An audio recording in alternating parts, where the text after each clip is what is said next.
दोस्तों, एक पिता अपनी बेटी के लिए बड़ी मुश्किलों से एक अच्छा सा घर ढूंढता है। उसकी शादी होती है, खुशी खुशी अपने ससुराल जाती है और ससुराल को स्वर्ग से सुंदर बनाने की कोशिश में लग जाती है, लेकिन उसकी खुद की जिंदगी वहां पर नर्क समान बन जाती है। दोस्तों, 6 महीनों के अंदर अंदर उसे अनगिनत तानों, गालियों और पिटाइयों का सामना करना पड़ता है।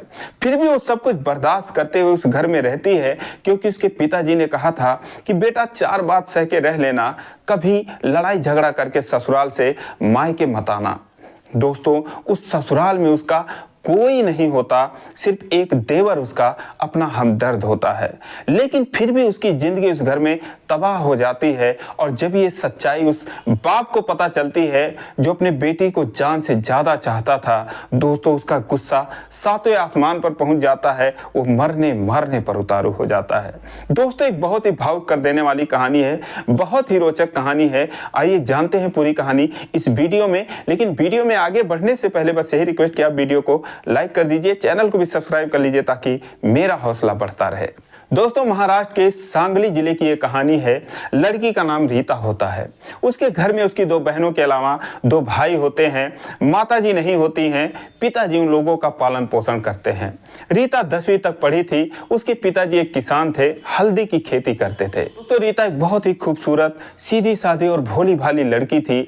उसके पिताजी उसकी एक जगह शादी तय करते हैं, अपने गांव से 30-40 किलोमीटर दूर। लड़के वाले भी किसान ही थे। एक मोटरसाइकिल, एक अंगूठी, एक चेन और 1 लाख रुपए नगद पर शादी तय होती है। दोस्तों, सारा कुछ इंतजाम होता है। उसके पिताजी का नाम विनायक होता है। बहुत ही गरीब होते हैं, बड़ी मुश्किलों से इंतजाम करते हैं। लेकिन जो मोटरसाइकिल होता है, जो रीता के मामा थे, वो देने के लिए कहते हैं और कहते हैं कि अभी आपके पास इंतजाम नहीं है तो मैं दे देता हूं, आप जब इंतजाम होगा तो आप पैसे मुझे दे देना। तो दोस्तों, शादी हो जाती है, लेकिन उसके मामा वो मोटरसाइकिल दे नहीं पाते हैं। विदाई के वक्त जो विनायक जी थे अपने समधी से बोलते हैं कि समधी जी, क्षमा चाहता हूं, मोटरसाइकिल का इंतजाम नहीं हो पाया, लेकिन 2 महीने 3 महीने के अंदर अंदर मैं वादा करता हूं खरीद कर आपके घर पहुंचा दूंगा। इस पर जो विनायक जी के समधी थे वो बोलते हैं कि भाई साहब, अगर अभी दे देते तो कितना अच्छा होता। घर जाऊंगा तो लोग पूछेंगे कि एक मोटरसाइकिल नहीं दे पाए, किस जगह रिश्ता आपने तय कर लिया। तो अगर अभी मिल जाता तो अच्छा होता। लेकिन विनायक जी असमर्थता जताते हैं, कहते हैं कि भाई साहब, हम किसी के बातों में आ गए, वरना हम इंतजाम कर लिए होते। लेकिन ठीक है, मैं आपको जल्दी ही दे दूंगा। अब दोस्तों, विदाई हो जाती है। रीता अपने घर चली जाती है। 4 दिन तो सब कुछ ठीक ठाक था, लेकिन चौथे दिन जो रीता का पति था, उसका नाम अजीत होता है, उसकी 2 बहनें भी शादीशुदा थीं। वो घर में आई हुई थी और शादी निपटा कर वो अपने ससुराल जा रही थी। तो अपनी माँ से कहती हैं कि माँ, ला मुझे क्या दे रही है, भाभी क्या लाई है मेरे लिए, हम अपने घर जाकर क्या दिखाएंगे। तो उसकी माँ कहती है कि क्या लाई है, कुछ तो नहीं लाई है। 4 बतासे, 4 लड्डू, 2 साड़ियों के साथ चली आई है। और पैसे ले लो तुम लोग, जाके रास्ते में ले लेना, क्योंकि इज्जत बनानी ही है। रास्ते में ले लेना, अपने घर जाके दिखा देना, वरना तुम लोगों के ससुराल वाले भी कहेंगे कि किस भिखारी के घर शादी कर दिया। दोस्तों, ये सब बात वो लोग रीता को सुनाकर ही कह रहे थे। रीता जब ये बात सुनती है तो उसे बहुत तकलीफ होती है। शाम को जब अजीत घर पर आता है तो रीता उससे कहती है, खाने पीने के बाद जब सोने जा रहे थे, कि मम्मी ऐसे ऐसे कह रही थी कि किस भिखारी के घर पर शादी कर दिया। तो कहता है कि कौन सा गलत कह रही थी, सही तो कह रही थी। मुझे भी क्या मिला है, मेरे भी यार दोस्त पूछते हैं, एक बाइक तो दिए नहीं, पता नहीं कब देंगे। ये कौन सा तरीका होता है कि शादी में जो सामान देने का वादा किया जाता है उसको तुम वादा कर दो। तो जो मम्मी कह रही, जो मेरी बहनें कह रही हैं, सही कह रही हैं। अब दोस्तों, ये बात सुनने के बाद रीता कहती है कि जैसे पापा ने अंगूठी दे दिया, चेन दे दी, 1 लाख रुपए दे दिए, वैसे बाइक भी दे देंगे, लेकिन आप जिस तरीके से कह रहे हो मुझे बहुत दुख हो रहा है। दोस्तों, इतना सुनते ही उसका गुस्सा 7वें आसमान पर पहुंच गया। बोला, तो कौन सा इतना देकर हमको खरीद लिया, मुझे तो हिसाब किताब बता रही है। दोस्तों, वो पीकर भी आया हुआ था। 2-3 झापड़ उसको जड़ देता है। उसका गाल लाल सुर्ख हो जाता है, जैसे खून टपक जाएगा।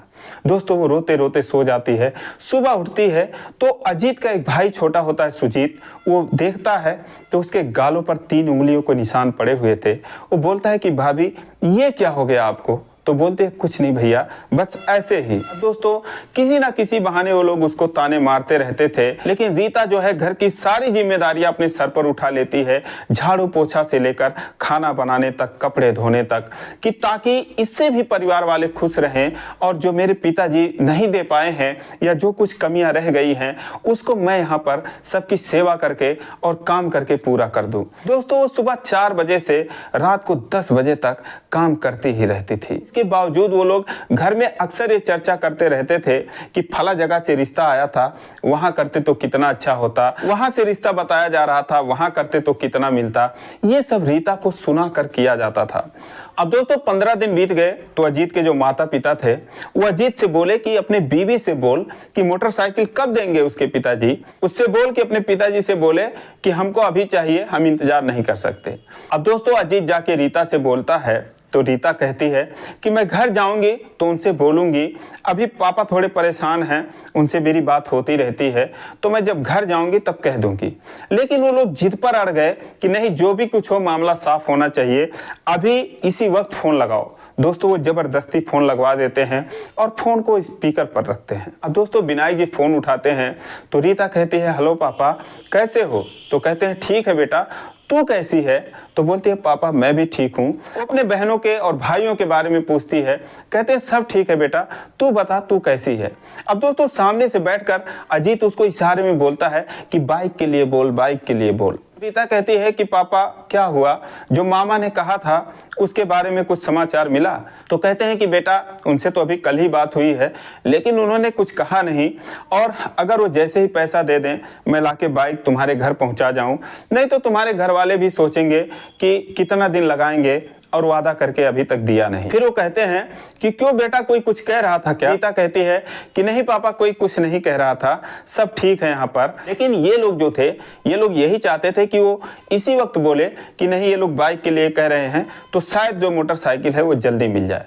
लेकिन रीता कुछ नहीं कहती है, वो बस यही चाहती थी कि उसके पिताजी को उसका दुख ना मालूम पड़े और वो यही समझे कि उनकी बेटी जो है अच्छे तरीके से रह रही है, सुखी जीवन व्यतीत कर रही है। दोस्तों रीता कहती है कि पापा कब आओगे मुझे लिवाने, आपकी बहुत याद आ रही है आप लोगों की। तो कहते हैं बेटा याद तो हमें भी तेरी बहुत आ रही है, क्योंकि ये लोग रोज कहते हैं दीदी को लाओ, दीदी को लाओ। लेकिन 1 महीने बाद समधी जी ने बोला है भेजने के लिए, तो समधी जी की बात मानना जरूरी है। 15 दिन बीत गए हैं, 15 दिन के बाद मैं आऊंगा तो तुझे लिवा कर आऊंगा। फिर रीता कहती है ठीक है पापा मैं रखती हूँ, और नमस्ते करके फोन काट देती है। लेकिन उसके फोन काटते ही वो लोग उससे लड़ाई करने लगते हैं। अजीत कहता है कि तूने कहा क्यों नहीं। तो रीता कहती है कि आपने सुना नहीं पापा जी ने जो कहा, थोड़ा वो परेशान है, मामा जी ने कहा था देने के लिए, वरना पापा मेरे इंतजाम कर दिए होते। दोस्तों इस पर जो उसके ससुर थे अजीत के पिताजी, वो बोलते हैं अरे सारा खानदान ही भिखारी है क्या इनका। दोस्तों इतना सुनने के बाद रीता जो है वो रोने लगती है और कहती है कि आप लोग इतना सुनाते हो कि जैसे मैं ऐसे ही चली आई हूँ, जब मेरे पिताजी ने कहा है तो वो देंगे, आप लोग ऐसे भिखारी वगैरह मत कहो, मुझे अच्छा नहीं लगता, मुझे बहुत दुख होता है। अब दोस्तों इतना सुनने के बाद अजीत कहता है कि जुबान लड़ा रही है। दोस्तों वो उसको मारने लगता है, जो सारा भड़ास था, सारा गुस्सा था वो उस पर उतार देता है, उसको बहुत मारता है। अब रीता चिल्लाने लगती है, रोने लगती है, उसको बचाने वाला कोई नहीं था। तभी उसका जो छोटा भाई सुजीत होता है वो आता है, बीच बचाव करता है और उसके बाद उसको रीता को बचा कर लाता है और कहता है तुम लोग कितने बेकार आदमी हो, आप लोगों को भाभी की मेहनत नहीं दिखती, आप लोग इस तरीके से इनको परेशान कर रहे हो, इन पर अत्याचार कर रहे हो, जब इतनी ही जरूरत है तुम लोगों को तो बाइक खरीद लो। अब दोस्तों इस पर उसकी जो माँ होती है वो भी सुजीत को 4 गाली देती है, कहती है तुझे बड़ा दर्द हो रहा है, तू ही कमा कर ले आ। दोस्तों उसको भगा दिया जाता है, वो बेचारा वहां से चला जाता है। अब दोस्तों इतना मार खाने के बाद रीता की आंखों के सामने अंधेरा छा जाता है, उसे कुछ सूझता नहीं है, वो बैठकर घंटों रोती है, रोते रोते उसकी आंखें सूज जाती हैं। लेकिन कोई उसके किनारे नहीं आता। सुजीत आता है, पानी लेता है, अपने भाभी को देता है, बोलता है भाभी आप अगर इन लोगों के बातों पर ध्यान दोगी तो ये लोग आपका जीना हराम कर देंगे, इसलिए इनकी बातों को इग्नोर किया करो, आप जो है इन लोगों की बातों को सुनो ही मत। दोस्तों 1 गिलास ला के अपने भाभी को पानी देता है और उसके बाद चुप कराता है। दोस्तों अगले दिन वो अपने सारे जेवर निकालती है, कुछ उसके पिताजी ने दिया था, कुछ इन लोगों ने भी दिया था और कुछ उसको पैसे मिले थे जो मायके से मिले थे, कुछ रिश्तेदारों ने दिए थे, सब मिला के 6-7 हज़ार रुपये होते हैं, वो इकट्ठा करती है और अजीत के हाथ पर सुबह सुबह रख देती है। कहती ये लो, आप जाओ इन सबको बेच कर मोटरसाइकिल ले लो, मुझे इन सब की ज़रूरत नहीं है, लेकिन प्लीज़ आप लोग दुखी मत हो और कुछ बोला मत करो। अब दोस्तों वो सारे गहने अजीत अपने माँ बाप के पास लेकर जाता है और वो लोग कहते हैं कि ठीक है, इसको अपने पास रखो, इसको तब तक नहीं देना है जब तक इसका बाप मोटरसाइकिल ला के नहीं देता, और अगर ज़रूरत पड़ेगी तो इन्हीं गहनों को बेचकर ही मोटरसाइकिल दिया जाएगा। अब दोस्तों वो लोग गहने भी रख लेते हैं, बाइक का इंतज़ार करने लगते हैं। 15 दिन और बीत जाता है, उसके विदाई का वक्त आ जाता है। अब दोस्तों उसके पिताजी फ़ोन करते हैं कि बेटा हम कल आ रहे हैं तो उसको लिवाने के लिए। दोस्तों फफक फफक कर रोने लगती है। उसके पिताजी के भी आंखों से आंसू आ जाते हैं। वो बोलते हैं बेटा क्या हुआ? तो बोलती है पापा कुछ नहीं, कौन कौन आएगा मुझे लिवाने? तो कहते हैं कि बेटा सारे ही जिद कर रहे हैं, दीदी के घर जाऊंगा, दीदी का घर देखूंगा, तो हम यही 5 लोग आएंगे और गाड़ी बुक कर रखी है तो उसी से आएंगे। फिर रीता कहती है कि पापा थोड़ा फल और मिठाई ज़्यादा ले लेना। तो कहते हैं कि बेटा इसमें कहने वाली कोई बात थोड़ी है, लेके आऊँगा, ज़रूर लेके आऊँगा। तो अगले दिन वो लोग खुशी खुशी रीता के घर पहुँचते हैं, बैठते हैं और 5 मिनट बाद रीता जो है मुस्कुराते हुए घर में से बाहर आती है। दोस्तों अपने बेटी का चेहरा देखते ही जो विनायक जी थे उनका कलेजा फट जाता है। वो बिना गहनों के, बिना किसी शौक श्रृंगार के ऐसे लग रही थी कि जैसे हरा भरा कोई पेड़ अभी अभी सूखा हो। दोस्तों वो उसको देखते हैं, देखते ही रह जाते हैं, उसका चेहरा निहारते हैं। वो आके अपने पिता के सीने से लग जाती है और फूट फूट कर रोने लगती है।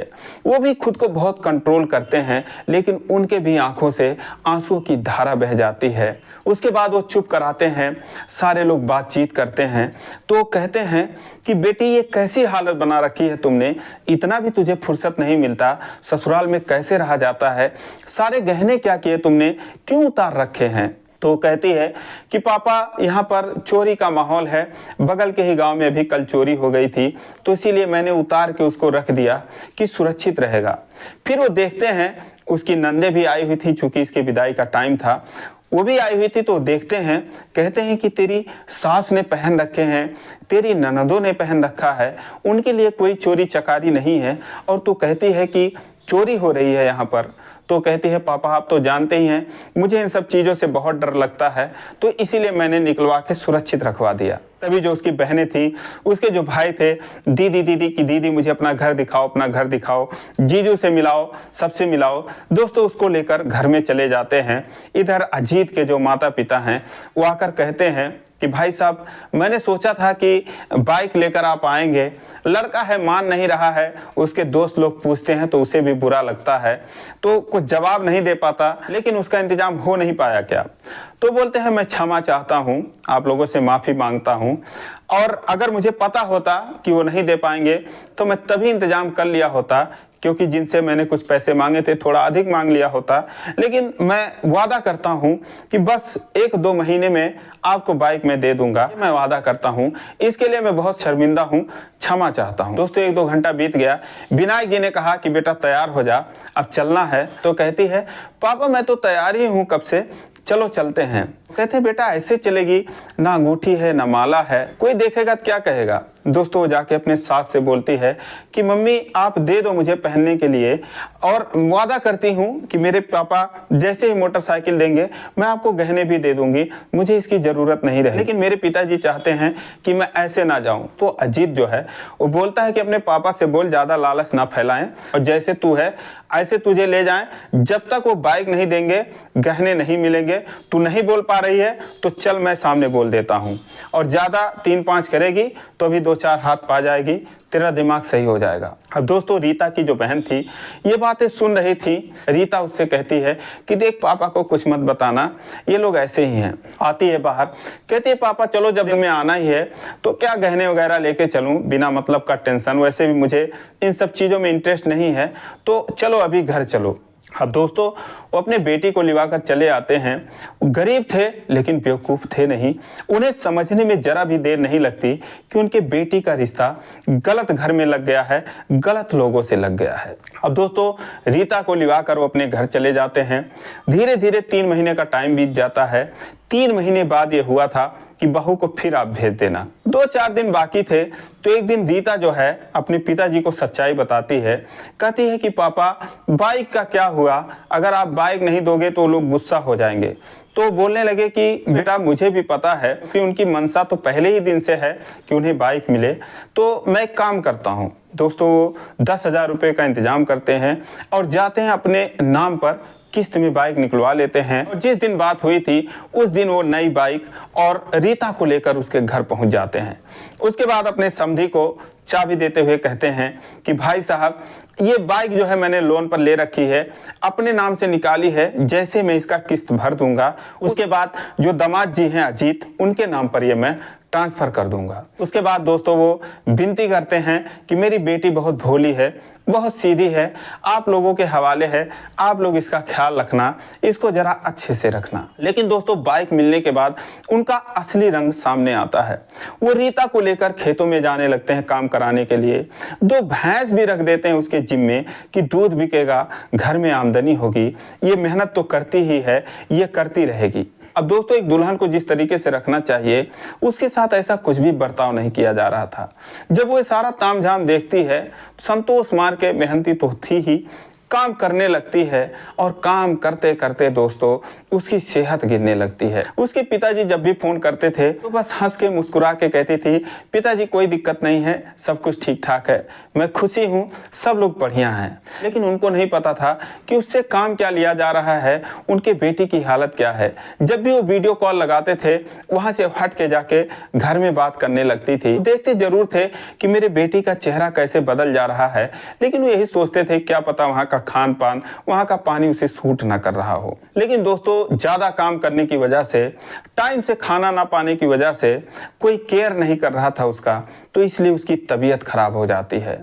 और जब तबीयत खराब हो जाती है, कमजोर हो जाती है और उसके पिताजी एक दिन फोन करते हैं तो खांस खांस के बात कर रही थी। वो घबरा जाते हैं, बोलते हैं कि बेटा तुझे खांसी आ रही है, तेरी तबीयत को क्या हुआ। तो कहती है कि पापा कुछ नहीं, बस ऐसे ही जुकाम हो गया था। लेकिन उनका मन नहीं मानता, फिर शाम को फ़ोन करते हैं, फिर अगले दिन फ़ोन करते हैं। तभी जो उसकी एक बहन थी वो कहती है कि पापा जो दीदी का घर है वो बिल्कुल अच्छा नहीं है, और उस दिन मेरे सामने ऐसी ऐसी बातें हुई थी। जब वो सुनते हैं विनायक जी तो 3-4 दिन के बाद एक दिन अचानक से वो घर पर पहुंच जाते हैं। रीता बुखार से तप रही थी, लेकिन जो जानवरों का घर था वो घर साफ कर रही थी। जब वो अपने पिता को देखती है तो सन्न रह जाती है कि अचानक से पापा बिना बताए कैसे आ गए। वो हैरान रह जाती है अपने पापा को देखकर। जाती है जल्दी जल्दी अपना हाथ धोती है, अपने बाल वाल संवारती है और उसके बाद अपने पापा के पास आती है। और आते ही जैसे कोई डरा हुआ बच्चा अपने पापा के सीने से लग जाता है, वैसे ही रीता अपने पिताजी के सीने से चिपक जाती है। वो बुखार में बिल्कुल तप रही थी, फूट फूट कर रोने लगती है। उसके पिताजी भी रोने लगते हैं और उसकी शक्ल को देखते हैं, कहते हैं बेटा क्या हालत बना रखा है तुमने। दोस्तों इतने में उसके समधी आ जाते हैं, उसकी जो सास होती है वो आ जाती है। अजीत कहीं गया हुआ था मोटरसाइकिल लेकर, वो भी आ जाता है।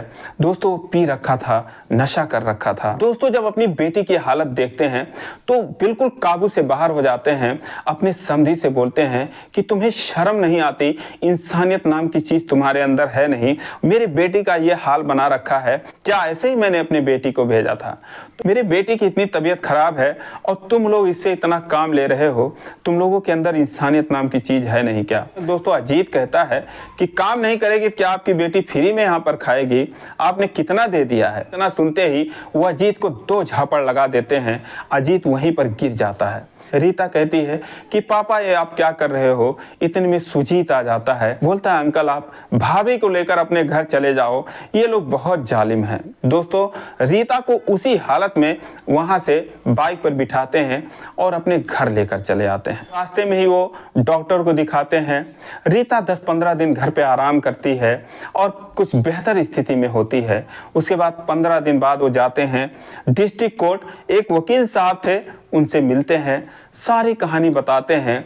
वो कहते हैं कि मेरी बेटी इतनी सीधी सादी, इतनी भोली, और वो लोग जो है इसकी ज़िंदगी को नरक बना दिए। जो जो उन लोगों ने कहा मैंने सब कुछ दिया, लेकिन मेरी बेटी सहती रही। कैसे भी करके उन लोगों ने जो मेरे बेटी के साथ किया है मैं माफ़ नहीं कर सकता। उन लोगों को मुझे सज़ा दिलवानी है। तो वकील साहब रीता को देखते हैं, उसकी मासूमियत को देखते हैं, पूछते हैं कि बेटा तुमने पढ़ाई नहीं की है क्या? तो बोलती है मैं 10वीं तक पढ़ी हूँ। तो बोलते हैं फिर भी तुम्हें अपने अधिकार के लिए उस घर में लड़ना चाहिए था। तुम्हारे ऊपर वो लोग इतना ज्यादती करते रहे, तुमने कुछ बोला नहीं। 4-6 महीनों तक तो कोई अपने बहू से खाना तक नहीं बनवाता है और वो तुमसे इतना सब काम ले रहे थे। अब दोस्तों मुंशी जी से कहते हैं कि मुंशी जी देखिए यही होता है, एक मेरी बहू थी, उसने हम लोगों को त्रस्त कर दिया। मेरा सीधा साधा बेटा था, उसका जीना हराम कर दिया। उसको मारने की धमकी देती थी, मरवा देने की धमकी देती थी। किसी तरीके से हमने 20 लाख रुपए देकर उससे अपना पीछा छुड़वाया, उससे तलाक दिलवाया। और एक ये है देखो, इतनी सीधी साधी, घर में इतना सारा काम करते हुए भी इसको चैन से लोग रहने नहीं दे रहे थे। बताओ, यही है, सीधों का तो कोई जमाना ही नहीं है। फिर वकील साहब कहते हैं कि देखो आपकी जो बेटी है बहुत भोली भाली है, बहुत सीधी है, बहुत समझदार है। अगर आप मुकदमा करते हो दहेज उत्पीड़न का, जैसा कि उन लोगों ने किया है, उन लोगों ने जो घरेलू हिंसा किया है, इन सब चीज़ों का अगर मुकदमा करते हो और अगर ये सोचते हो कि मुझे इंसाफ मिल जाए तो 5, 10, 15, 20 साल लग जाएंगे, कोई ठिकाना नहीं है कब न्याय होगा। तो विनायक जी बोलते हैं कि बताइए साहब मैं क्या करूं? तो बोलते हैं एक काम करो, आप उन लोगों से सुलह समझौता करवा लो, उनसे संबंध तुड़वा लो और अपने बेटी की कहीं पर शादी कर दो। तो विनायक जी बोलते हैं कि वकील साहब उस नरक में तो अब मैं अपने बेटी को सपने में भी नहीं भेजूंगा, इसकी शादी तो मैं कहीं और ही करूंगा, लेकिन मुझे सजा दिलवाना है उन लोगों को। अब दोस्तों वकील साहब फोन करते हैं, एक दूसरा वकील आता है, उससे कहते हैं कि देखो ये बहुत परेशान है, पहले तो इनको चाय नाश्ता करवाओ और उसके बाद जरा इन लोगों का फोटो खिंचवा कर लाओ। दोस्तों उन्हीं का बेटा होता है, उसका नाम संजय होता है। तो बोलता है पापा ये सामने रहा फोटो वाला अभी 2 मिनट में फोटो बनाकर दे देगा और मुझे साथ में जाने की क्या जरूरत है।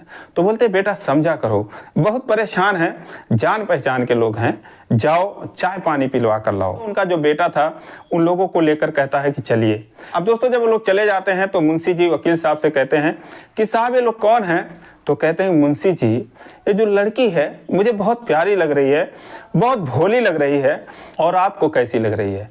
तो मुंशी जी कहते हैं कि आप जो कह रहे हो बिल्कुल सही कह रहे हो, बहुत ही अच्छी लड़की है। बताओ दिल की इतनी अच्छी है, उसके ऊपर इतना अत्याचार, इतनी खूबसूरत है, पढ़ी लिखी भी है। तो कहते हैं कि बस मुंशी जी यही समझ लो कि कैसे भी करके मैं संजय से इसकी शादी करवाऊंगा। अब जब मुंशी जी सुनते हैं चौंक जाते हैं, बोलते हैं कि साहब कहाँ आप लोग और कहाँ ये लोग? कहते हैं इसमें कोई हम लोग वो लोग नहीं हैं, ये हमारी बिरादरी के हैं। देखो मेरा बेटा भी तलाकशुदा है, कोई फ्रेश लड़की से शादी करेंगे तो वो भी वैसे ताना मारती रहेगी, और ये जो रीता है मुझे लगता है कि मेरा बेटा इसके साथ जीवन भर सुखी रहेगा और ये भी हमारे घर में सुखी रहेगी, तो हम लोग भी सुखी रहेंगे। अब मुंशी जी हंसने लगते हैं, कहते हैं साहब मान गए आपको, लेकिन अभी ये बहुत जल्दी आप ये खिचड़ी पका रहे हो, अभी तो लड़की करेगी कि नहीं करेगी, संजय भैया करेंगे कि नहीं करेंगे। वो बोले संजय तो कर लेगा, मुझे पता है संजय समझदार है। अब उसके बाद दोस्तों चाय पानी पी के फोटो खिंचवा के वो लोग आ गए और शाम को कुछ कागजी कार्रवाई हुई, शाम को लोग घर चले गए। तो वकील साहब अपने बेटे से पूछते हैं कि संजय वो जो रीता थी लड़की वो कैसी थी? तो बोले पापा वो तो बहुत अच्छी थी और उसके साथ बहुत कुछ ज्यादती हुआ है, उसके पिताजी ने सब कुछ बताया है और वो इतनी दुखी थी कि उसने ना चाय पिया ना नाश्ता किया। तो वकील साहब बोले बेटा उसकी शकल सूरत कैसी है? तो बोले पापा ठीक है शकल सूरत। तो वकील साहब बोले कि बेटा यही समझ लो तुम्हारी उससे शादी होने वाली है। अब संजय बोला पापा आप इस जगह पर बैठकर इस तरीके से बात कर रहे हो, सारा कानून आप जानते हो, आपको पता है कि एक शादी होते हुए दूसरी शादी इंसान कर नहीं सकता, आप यहाँ पर ऐसी बातें कर रहे हो। तो कहते हैं बस तुम यही समझ लो कि उसका तलाक हो चुका है, अब तुम बताओ लड़की कैसी है? तो बोले पापा लड़की तो अच्छी है, लेकिन वो चाहती है कि नहीं, उसके घर वाले चाहेंगे कि नहीं चाहेंगे, ये भी तो जानना चाहिए। तो बोलते हाँ बेटा बात तो तुम सही कह रहे हो। अब दोस्तों जो वकील साहब थे वो जो रीता के ससुराल वाले थे उनको कोर्ट तक घसीट लाए, मारपीट का तमाम उनके ऊपर केस उन्होंने लगवा दिया। वो लोग गिड़गिड़ाते रहे, बिलबिलाते रहे। तो उन्होंने बोला कि एक ही शर्त पे तुम लोगों को छोड़ूंगा कि जो तुमने सोना लिया है, जो बाइक लिया है, वो इस लड़की को दे दो और समझौता करके अपना संबंध इससे तोड़ लो, वरना भैया तुम लोगों को तो जेल जाना पड़ेगा। दोस्तों लोग डर जाते हैं, वो कहते हैं साहब हमको मंजूर है। इधर 5-6 महीनों में रीता और उसके पिताजी बराबर कचहरी आते रहे। केस फाइनल हो गया तो जो विनायक जी थे वो हमेशा पूछते थे सर आपकी फीस क्या है, फीस क्या है। जब फाइनल हो गया तो उन्होंने बोला सर आपकी फीस अब बता दीजिए, हम आपको क्या दें। तो उन्होंने कहा कि हाँ अब मुझे फीस चाहिए।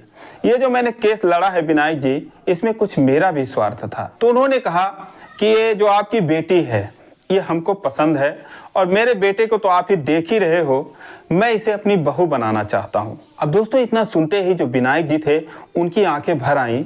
उन्होंने बोला अपने बेटे से पूछ लीजिए, अपने घर वालों से पूछ लीजिए, मुझे तो कोई दिक्कत नहीं है, मेरी बेटी भी मान जाएगी। तो उन्होंने कहा सबसे पूछ चुका हूँ, जब जब आप लोग तारीख पर आते थे यहाँ पर मेरी पत्नी भी आ चुकी हैं, मेरी बेटी भी आ चुकी है, एक आध और रिश्तेदार आ चुके हैं, आपकी बेटी को देख चुके हैं, उसको पसंद कर चुके हैं, सबके तरफ से हाँ है, बस आप और बेटी की तरफ से हाँ करना बाकी है। लेकिन दोस्तों रीता को सारी बातें पता थी, क्योंकि संजय जो है इतना उतावला हो गया था, वो रीता को बता दिया था कि देखो पापा ऐसी ऐसी बात कर रहे हैं, मुझे तुम पसंद हो, मैं तुमसे शादी करना चाहता हूँ, लेकिन ये बात तुम किसी को मत बताना वरना मेरे पिताजी इसको सीक्रेट रखना चाहते हैं। दोस्तों उन दोनों में पहले ही प्यार हो जाता है। जाके विनायक जी अपनी बेटी से पूछते हैं कि बेटा ऐसे ऐसे वकील साहब कह रहे थे। तो कहती है कि हाँ पापा मुझे पता है, मुझे जो संजय जी थे वो बताए थे, लेकिन उन्होंने मना किया था कि मैं किसी को ना बताऊं, तो उन्होंने मुझे बता रखा है। वो लोग वाकई में बहुत अच्छे हैं, जब जब उनकी मम्मी आती थी, उनकी बहन आती थी, मुझे पता है उन लोगों को भले ना पता हो कि मुझे ये सब पता था। पापा मैंने आपसे नहीं बताया, आपसे माफ़ी चाहती हूँ क्योंकि उन्होंने मना किया था। अब दोस्तों सारे लोग खुश हो जाते हैं। जो बाइक था, जो गहने थे, वो वकील साहब विनायक जी से कहते हैं कि इसको अपने पास रखो, आपकी और भी बेटियां हैं, उनकी शादी में काम आएगा, मेरे पास तो किसी चीज़ की कमी नहीं है और हम लोग एक हो गए हैं तो एक मिलकर रहेंगे, कहीं कोई दिक्कत नहीं है। दोस्तों उसके बाद इन लोगों की एक मंदिर में शादी हुई और पिछले 1 सालों से ये लोग बहुत ही खुशी जीवन व्यतीत कर रहे हैं। तो दोस्तों ये रही कहानी। आप लोगों को कैसी लगी? जरा भी अच्छी लगी हो तो कमेंट करिए और चैनल को सब्सक्राइब करिए। फिर मिलेंगे अगले वीडियो में, तब तक के लिए जय हिंद।